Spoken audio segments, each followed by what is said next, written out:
कक्षा 3 की पाठ्यपुस्तक हमारे आसपास का 18वां पाठ। ऐसे भी होते हैं घर। मेरा नाम नसीम है। मैं श्रीनगर में रहता हूँ। कल से हमारे स्कूल में बहुत चहल पहल है। यह पूरे 7 दिनों तक रहेगी। जानते हो क्यों? हमारे स्कूल में कैंप जो लगा है। कैंप में कई जगहों से बच्चे आए हैं। मैदान में टेंट लगाकर सबके रहने का इंतज़ाम किया गया है। हमने स्कूल को खूब सजाया है। कुछ बच्चों ने कपड़ों की कतरनों से झालर बनाकर उन्हें दरवाजे पर लगाया है। कुछ ने बादाम के छिलकों से पोस्टर बनाए हैं। कहीं तो सूखे पत्तों तथा लकड़ी के बुरादे से रंगोली बनाई है। आज कैंप का पहला दिन है। हम सब बहुत खुश हैं।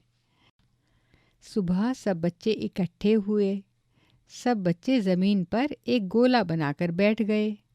सबने अपना अपना परिचय दिया। सबने अपने बारे में बताया कि वे कहाँ रहते हैं, क्या खाना पसंद करते हैं। बच्चे अपने साथ अपने घर और परिवार की तस्वीरें भी लाए हैं। बारी बारी से सब बच्चों ने अपने घरों के बारे में भी बताया। सबसे पहले भूपेन के समूह की बारी आई। भूपेन ने अपना नाम बताया और कहा, मैं असम के मोलन गांव से आया हूँ। हमारे यहाँ बहुत बारिश होती है, इसलिए हमारे घर ज़मीन से लगभग 10 से 12 फुट ऊंचे बने होते हैं। इन्हें मजबूत बांस के खंभों पर बनाते हैं। ये घर अंदर से भी लकड़ी के ही बने होते हैं। भूपेन के यहाँ घर बांस के खंभों पर क्यों बनाते हैं? इन मकानों की छतें कैसी हैं?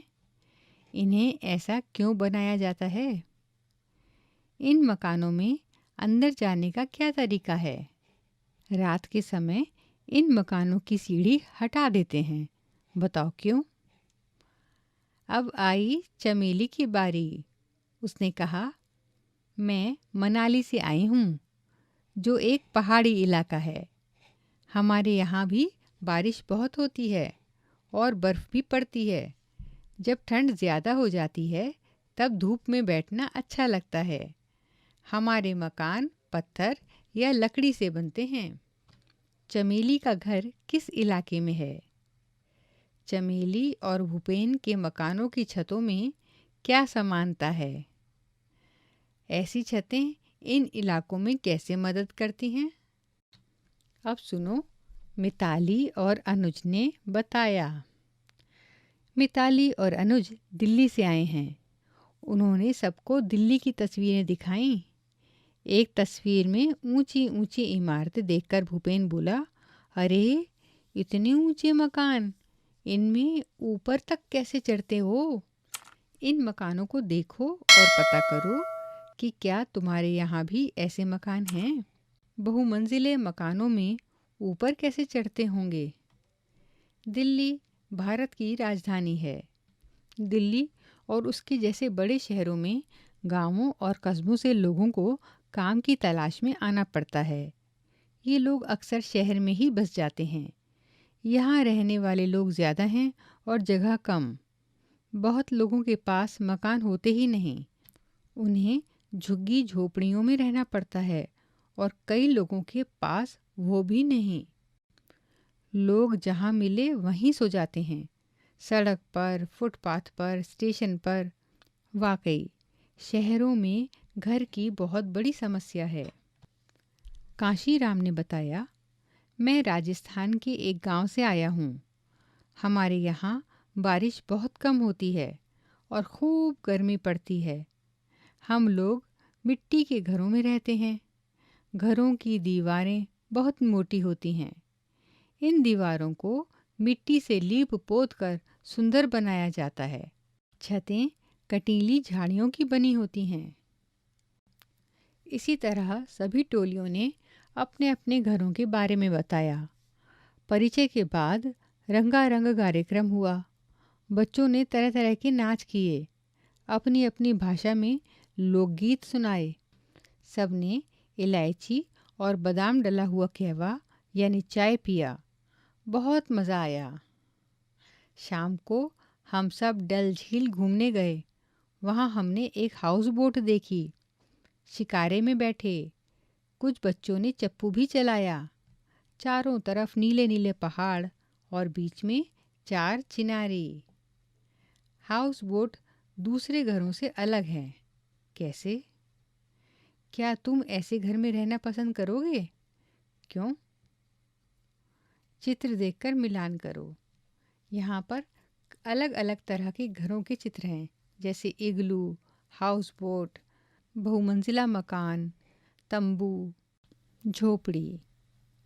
अब आप इन मकानों के नाम का चित्र से मिलान करो।